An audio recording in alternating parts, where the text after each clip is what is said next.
All right, what's going on, guys? It's Luke here. Took this one trade tonight in Asia session. I'm going to run through a quick recap for you guys here. The executions. Took this on some funded X bolts and a legacy eval.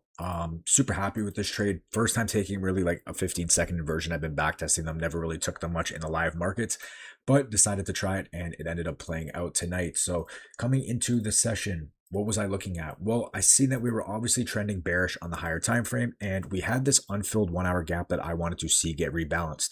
So what did I see?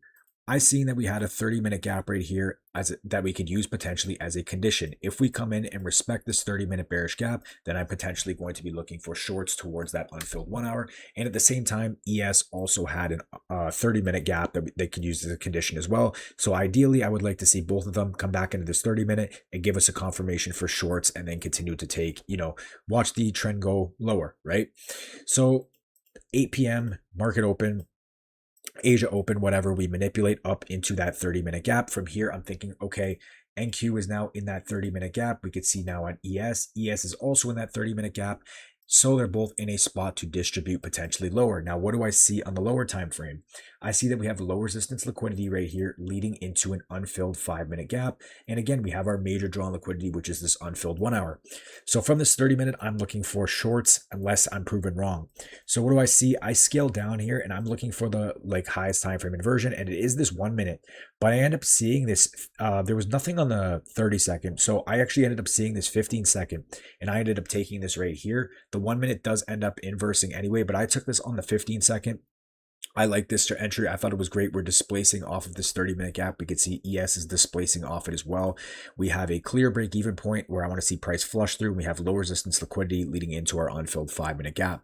So this 15-second right here was my entry. As soon as we got this strong close below, I went break-even, anticipating for the 8 p.m. volume to basically continue us down to TP. And as you can see, price does end up flushing. We hit TP. We catch about 50 points.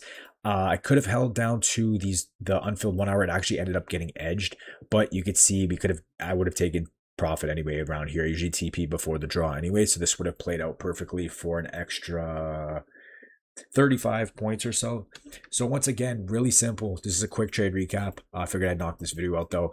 We have a draw here at this unfilled 1 hour gap. We can see that the higher time frames trending bearish. Therefore, I'm looking for potential continuations lower. We have this 30-minute gap right here. I want to see used as a condition. If we respect it, we look for lower. If we break it, then we look for higher.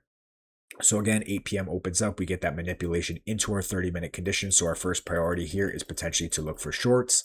Let me just go back. From here, again, we're looking for an entry. I personally don't wait for the 1 minute, but this entry is still fine as well. I take the 15-second inversion.